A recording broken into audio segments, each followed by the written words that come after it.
buenas tardes, bienvenidos a este espacio de Milenio Televisión. Es jueves 27 de abril y estamos listos con toda la información para ustedes en un día bastante agitado en materia política, terminándose el periodo ordinario y pues muchas disputas por allá. Paola Barquet. Exactamente, Héctor Zamarrón, y estaremos platicando de todas ellas, además de mucha información de último momento que ya estaremos abordando más adelante. Pero dentro de ello justamente iremos con José Antonio Belmont para que nos platique de esta conferencia de prensa que se está ofreciendo por parte de la defensa de la ministra de la Suprema Corte de Justicia de la Nación, Yasmín Esquivel, para que nos cuenten exactamente cómo está el proceso legal hasta este momento que se ha llevado a propósito del supuesto plagio que se llevó a cabo en esta tesis de licenciatura. Así es, y bueno, y todos los intentos por silenciar el veredicto, en fin.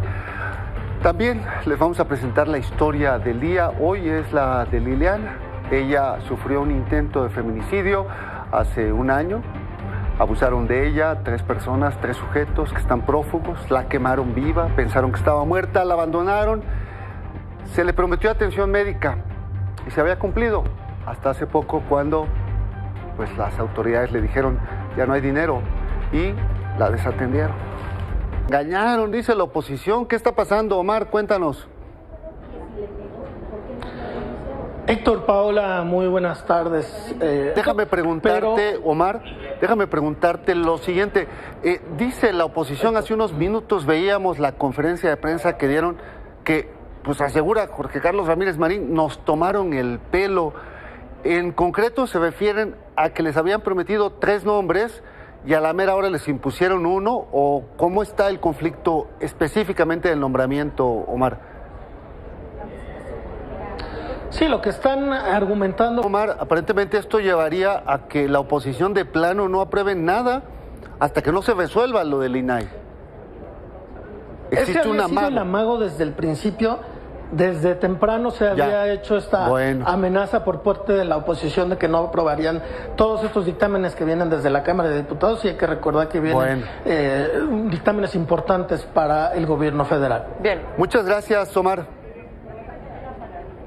Ahí Omar Brito, narrándonos un poco estas imágenes que vamos a pedirle a nuestros compañeros que las pongan para que... Bueno, y esto por supuesto que también está poniendo en duda hasta cierto punto el papel de Ricardo Monreal como un mediador, quien hasta ahora siempre había fungido como tal, pero esta vez se adelanta para decir que Morena tenía ya los votos, bueno, ya estaba el acuerdo hecho para hacer el creo que más bien él resultó sorprendido, pero... Sí, exacto. Porque no esperaba la reacción que tuvo el hecho de que no presentara los 3.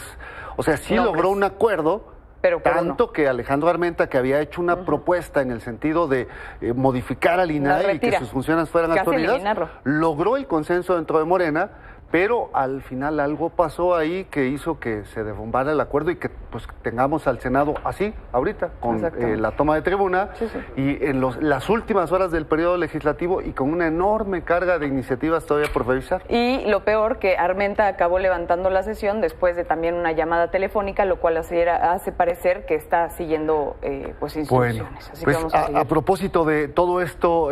Bueno, ahora cambiamos de información y a propósito de lo que le mencionábamos al principio de este espacio, la defensa de Yasmín Esquivel, ministra de la Suprema Corte de Justicia de la Nación, está ofreciendo una conferencia de prensa sobre el caso que se sigue por el presunto plagio de su tesis. Vamos a escuchar algunos momentos. Héctor, muy buenas tardes. Son los campos de fútbol. Osvaldo Müller, pues si nos acompañas rápidamente vamos a escuchar justamente lo que dijo Alejandra del Moral al respecto.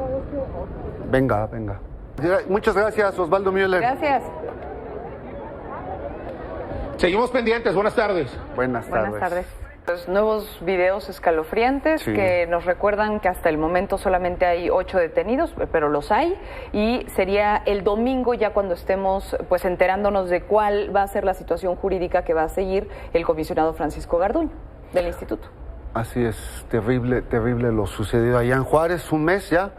Y a propósito del tema, hay una conferencia de prensa en el Monumento Más 72 aquí en la Ciudad de México. Ya en unos momentos le tendremos más información al respecto.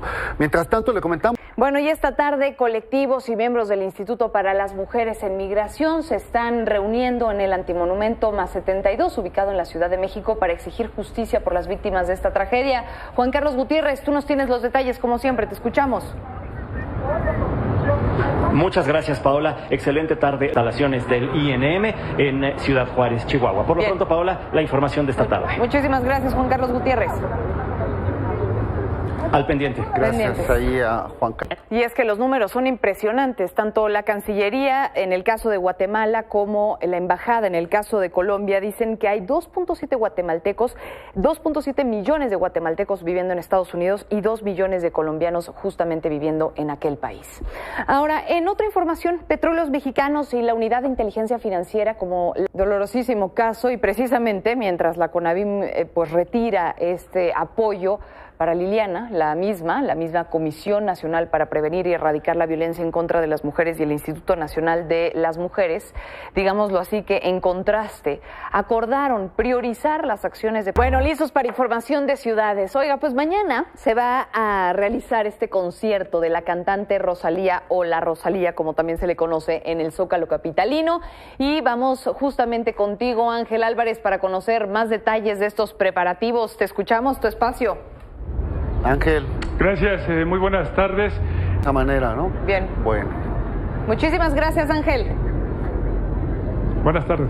Ángel Álvarez platicándonos esto que dicen podría tener una derrama de hasta 2.800 millones de pesos, no solamente el concierto, sino también este otro evento de las ligas mayores que podría generar también una derrama muy importante ahí en el estadio Harpelú.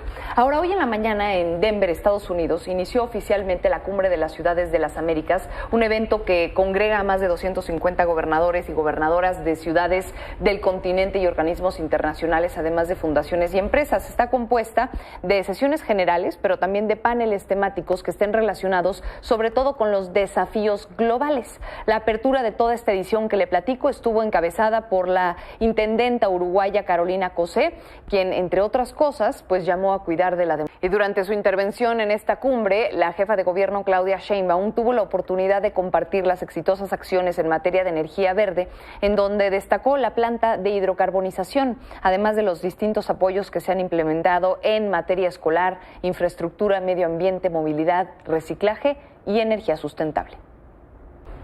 Bueno, con eso hacemos una pausa y regresamos. Vamos a hablar de Twitter con Fernando Santillanes, con Ivette Salgado, sobre las recomendaciones para las pantallas en fin de semana. Bueno, volvemos. Nuestro geek favorito, ¿qué fue lo que pasó? ¿Cómo están?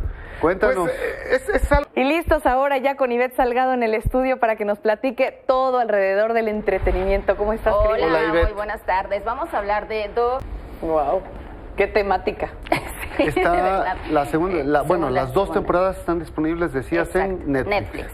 Ya a partir de hoy. Buenas tardes. Y por supuesto que no nos vamos de este espacio sin la buena noticia, irnos bien y de buenas de Milenio 17. Le platicamos que la vacuna en contra del dengue del laboratorio japonés Takeda fue aprobada ya por la ANMAT.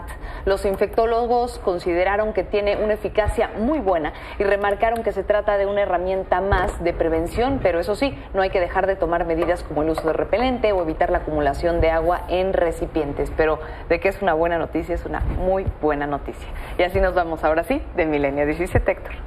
Vámonos, muchas gracias por acompañarnos. Nos vemos mañana aquí en este espacio. Los y las dejamos en buenas manos. Esto es Milenio.